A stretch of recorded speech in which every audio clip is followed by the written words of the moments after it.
সুপ্রিয় শিক্ষার্থী বন্ধুরা, তোমরা সবাই কেমন আছো? আশা করি তোমরা সবাই ভালো আছো। এই ভিডিওতে ষষ্ঠ শ্রেণীর ইসলাম শিক্ষা বিষয়ের প্রথম অধ্যায় আকাইদ নিয়ে আলোচনা করব। যারা চ্যানেলটি সাবস্ক্রাইব করেন, চ্যানেলটি সাবস্ক্রাইব করে রাখলে তোমাদের অনেক উপকার আসবে। প্রিয় শিক্ষার্থী, আমরা প্রথম কিছুদিন ইসলামের মৌলিক ধারণাগুলো সম্পর্কে জানবো। তবে এই জানাটা হবে একটু অন্যভাবে।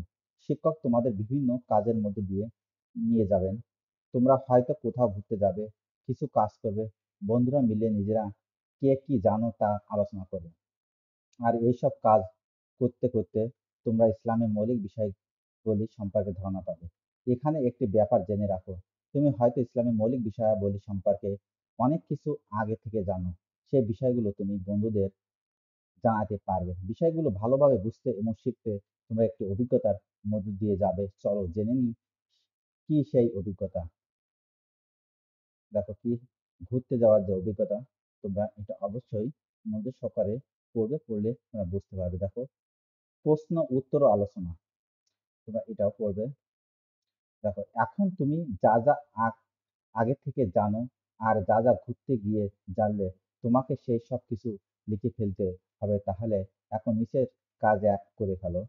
কাজ এক, দেখো, আকাইদের মৌলিক বিষয়গুলোর একটি তালিকা তৈরি করো। আমি এখন এর উত্তর চলে যাচ্ছি।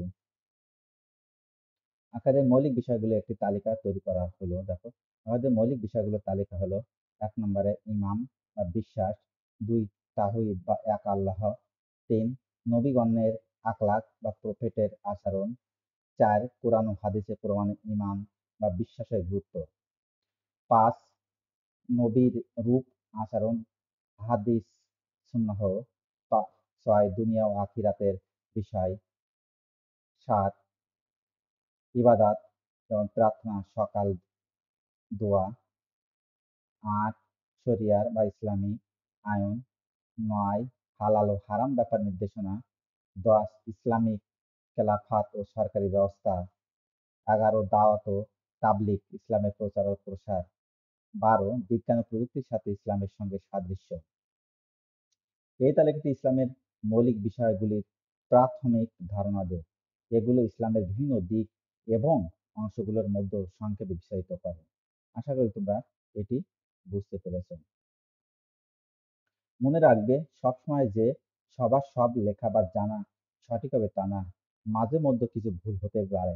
তাই ভয় বা লজ্জা না পেয়ে তোমাদের মতো করে এই প্রশ্নের উত্তর লিখে ফেলবে। এরপর আমাদের আরো অনেক কাজ আছে। তুমি নিশ্চয় সুন্দরভাবে কাজ সম্পূর্ণ করেছো। তার মানে হলো, এখন তোমরা কাছে একটি তালিকা আছে যেখানে ইসলামের মৌলিক বিষয়গুলো সম্পর্কে লেখা আছে।